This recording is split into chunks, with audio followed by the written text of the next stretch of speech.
తెలంగాణ ప్రభుత్వం 50% పైచిలకు ఆర్టీసీ ధరలు పెంచడం, సామాన్య విద్యార్థులకు చిన్న చిన్న ఉద్యోగాలు చేసుకునేటటువంటి వారికి, అదేవిధంగా మెట్రో ధరలు పెంచడం, దానికి అనుబంధంగా ఉన్నటువంటి MMTS ధరలు పెంచడం అన్నది నిజంగా కూడా దారుణం.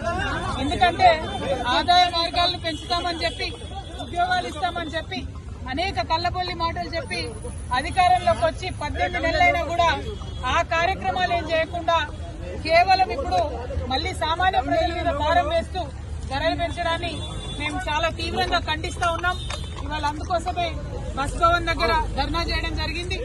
ధర్నా చేసిన ప్రతిసారి మమ్మల్ని అరెస్ట్ చేయడం కాదు, ఈ ప్రభుత్వానికి, ముఖ్యమంత్రి గారికి మేము డిమాండ్ చేస్తా ఉన్నాం, మీరు ప్రజల ఆదాయ మార్గాల్ని పెంచండి, ఆర్టీసీని కాపాడేటటువంటి ప్రయత్నం చేయండి.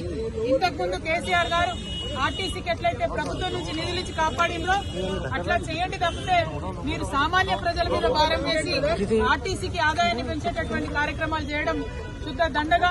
దీనివల్ల ఆర్టీసీకి లాభం లేదు, ప్రజల మీద భారం పడుతుంది, ఇబ్బంది పడతారు. గ్రామీణ ప్రాంతాల్లో ఉన్న ప్రజలకు మరీ ఎక్కువ ఇబ్బంది అవుతుంది. ఇప్పటికే మహిళలకు ఇబ్బంది అవుతుంది, బస్సులు ఎక్కే పరిస్థితి లేదు, మగవాళ్లు టికెట్ కొనుక్కున్నా కూడా నిలబడే పరిస్థితి లేదు, కూర్చునే పరిస్థితి లేదు, నిలబడే ప్రయాణం చేయాల్సినటువంటి పరిస్థితి ఉంది. అటువంటి సందర్భాల్లో మీరు రేట్లు పెంచి ఎవరికి లాభం? కొన్ని రేట్లు పెంచితే కనీసం బస్సులు పెంచుతున్నారా? ఒక సీట్ అన్నా ఉన్నదా కూర్చోవడానికని టికెట్లు కొనే ప్రయాణికులు ప్రభుత్వాన్ని ప్రశ్నిస్తున్నారు. అవేమి చేయకుండా కేవలం మీరు రేట్స్ పెంచడం చాలా దారుణం. ఈ వైఖరిని మేము ఖండిస్తున్నాం. మీ రేట్లు తగ్గేంత వరకు కూడా మేము ఉద్యమిస్తామని సందర్భంగా తెలియజేస్తా ఉన్నాం.